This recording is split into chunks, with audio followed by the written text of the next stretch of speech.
2025 সালের ঈদ হোক সবার নিরাপদ ও স্বাস্থ্যসম্মত। যদি স্বাস্থ্যসম্মত খেতে চান তাহলে আমার এই রেসিপি দেখে এক্ষুনি তৈরি করে নিন। খুব অল্প উপকরণ দিয়ে ঘরে তৈরি করে নেওয়া যায়। আসসালামু আলাইকুম এভরিওয়ান, মণিমার রান্নাঘরে আপনাদের সবাইকে জানাই প্রাণঢালা ভালোবাসা ও ঈদের অগ্রিম শুভেচ্ছা। চলুন তাহলে কথা না বাড়িয়ে আমরা কাজে লেগে পড়ি। আমি আজকে তৈরি করব লাচ্চা সেমাই। লাচ্চা সেমাই বানানোর জন্য আমি 2 কাপ ময়দা নিয়েছি আর 1 টেবিল চামচ চিনি নিয়েছি। খুব ভালো করে এখন মিশিয়ে নিব। নিয়ে রুম টেম্পারেচারে নর্মাল পানি দিয়ে আমি ময়দাটাকে একটা ডো তৈরি করে নিব। সফট ডো, খুব শক্ত হবে না এবং খুব নরমও হবে না। অল্প অল্প করে পানি দিতে হবে আর ময়দাটা মাখিয়ে নিতে হবে। তবে এখানে ময়দার পরিমাণ যদি আপনারা কমিয়ে বাড়িয়ে নিতে চান সেক্ষেত্রে আপনারা কমিয়ে বাড়িয়ে নিতে পারেন। আপনার যতটুকু প্রয়োজন লাগবে সেটুকু আপনি বানিয়ে নিতে পারবেন। আর একবার তৈরি করে কিন্তু 6 মাস অনায়াসে খাওয়া যাবে। ময়দার ডোটা ঠিক এইরকম হবে, খুব শক্ত হবে না আবার একদম নরম হবে না।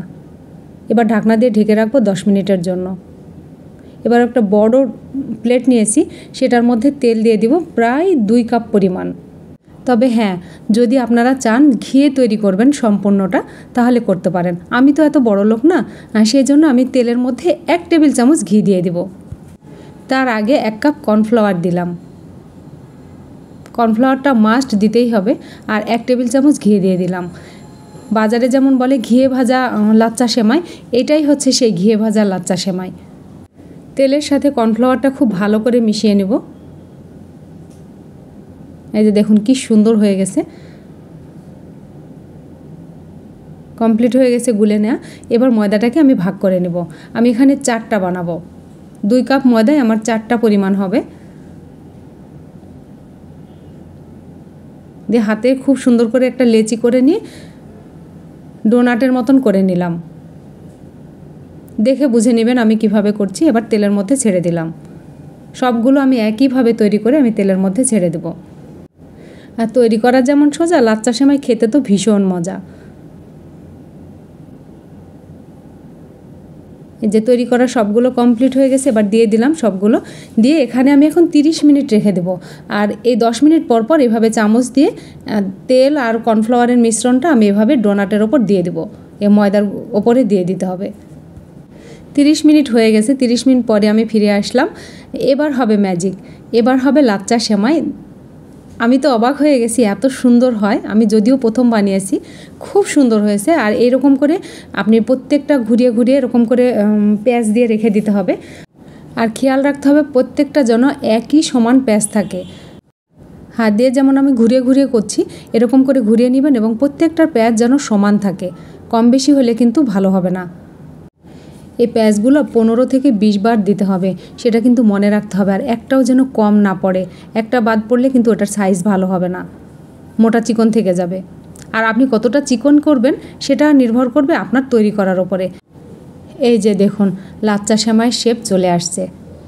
ভাবা যায় হাতে তৈরি করা লাচ্চা সেমাই এত সুন্দর হয়। আর কি সুন্দর জালি জালি হয়ে গেছে, সুতার মতো হয়ে গেছে। দেখে মনে হচ্ছে সুতার লাচি কেটেছি। সবগুলো কিন্তু একই রকম তারের মতো হয়ে গেছে, সুতার মতো। দেখে খুব ভালো লাগছে। দেখুন সব তেলও কিন্তু একদম শুকিয়ে গেছে, অল্প সামান্য তেল আছে। আর এই তেলটা লাগবে আমি ভাজার সময় যখন তুলতে যাব তখন হাতের সাথে লাগবে। এই তেলটা আর থাকবে না। এই যে দেখুন, এটাও দেখুন কত সুন্দর হয়েছে।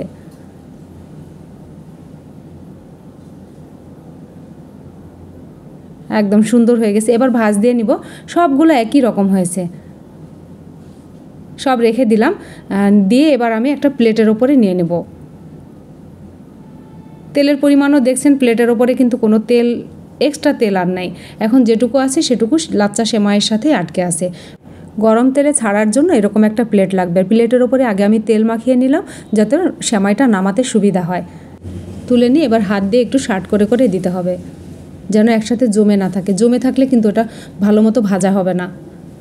তেল আমি আগে থেকেই গরম হতে দিয়েছিলাম, তার মধ্যে 1 টেবিল চামচ আবার ঘি দিয়ে দিলাম যেন ঘিয়ের ফ্লেভারটা থাকে। আমার মতো হিসেবে মানুষের জন্য এটাই বেস্ট। আর একটা কাঠির সাহায্যে আমি দেখে নিচ্ছি তেলটা কেমন গরম হয়েছে। দেখে বুঝে নিলেন যে এইরকম গরম থাকতে হবে, খুব বেশি গরম করা যাবে না, তাহলে কিন্তু সেমাই দেওয়ার সঙ্গে সঙ্গে পুড়ে যাবে।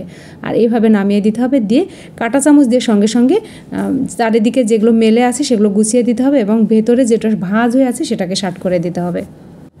আর তেলের মধ্যে সেমাই ছাড়ার সঙ্গে সঙ্গে কিন্তু উল্টাতে যাবেন না, তাহলে কিন্তু সব ঝুরঝুর করে ছেড়ে যাবে।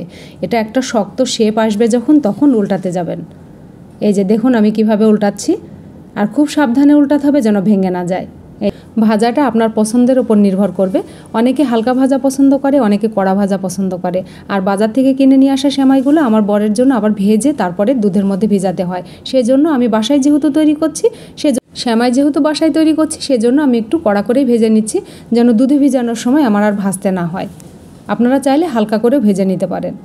দেখুন ভাজা হয়ে গেছে, কি সুন্দর হয়েছে, মাশাআল্লাহ মাশাআল্লাহ মাশাআল্লাহ। এত সুন্দর হয়েছে, আমি ভাবতেও পারিনি এত সুন্দর হবে সেমাই, লাচ্চা সেমাই। দেখুন কি সুন্দর হয়েছে। এভাবে আপনারা অবশ্যই ঘরে তৈরি করবেন। বাজারের ভেজালটা না খেয়ে এভাবে তৈরি করে নিন। পরিবার পরিজনকে ভালো রাখুন, সুস্থ রাখুন। আর হাত দিয়ে নামানোর চেয়ে এভাবে কাঁটা চামচ দিয়ে নামিয়ে দিবেন, তাহলে সেমাইয়ের শেপটা আরও বেশি ভালো হবে, গুছিয়ে থাকবে না, শার্ট হয়ে থাকবে।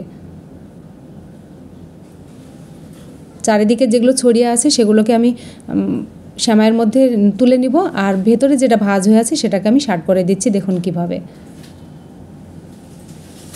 সবগুলো আমি একইভাবে এভাবে ভেজে নিব। এই যে সাবধানে উল্টাতে হবে, একটু শক্ত হওয়ার পরে উল্টে দিবেন, তা নাহলে কিন্তু সবগুলো খুলে যাবে।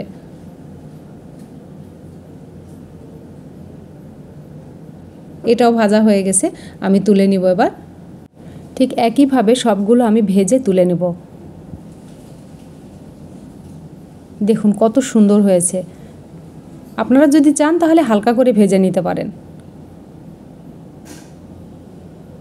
তুলে নিয়ে এরকম স্ট্যান্ডের ওপর রেখে দিবেন, তাহলে তেল যা আছে ভেতরে সবগুলো ঝরে যাবে। দেখুন প্লেটের ওপরে কত তেল জমা হয়েছে। এভাবেই থাক, তেলগুলো ঝরতে থাকুক এবং ঠান্ডা হতে থাকুক। ঠান্ডা হওয়ার পরে আমি ফিরে আসছি। এই তো আমার লাচ্চা সেমাই দেখুন একদম কমপ্লিট। ঠান্ডা হয়ে গেছে, এবার একটা পলিথিনের মধ্যে নিয়ে আমি রেখে দেবো, কিংবা কন্টেনারের মধ্যে নিয়ে রেখে দিতে পারেন। 6 মাস ভালো থাকবে। আপনারা নর্মাল ফ্রিজে যদি একটা পলিথিনে করে রেখে দেন, অনেক দিন ভালো থাকবে। একটু ভেঙে দেখাই, দেখুন কি মচমচা হয়েছে, দেখুন কি সফট হয়েছে। আমার এই রেসিপি যদি আপনাদের ভালো লেগে থাকে তাহলে ইউটিউব থেকে দেখলে সাবস্ক্রাইব করবেন, বেল আইকন টিপে রাখবেন, ফেসবুক থেকে দেখলে ফলো দিয়ে রাখবেন, তাহলে নতুন রেসিপি আপলোড করার সঙ্গে সঙ্গে আপনারা নোটিফিকেশান পেয়ে যাবেন। লাইক কমেন্ট শেয়ার করবেন ফ্রেন্ডস অ্যান্ড ফ্যামিলির মাঝে, যারা নতুন তাদের শিখতে সুবিধা হবে। আপনাদের একটা লাইক কমেন্ট শেয়ার আমার রান্নার প্রতি অনেক আগ্রহ বাড়িয়ে দেয়।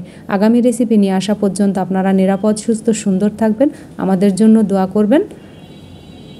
আল্লাহ হাফেজ।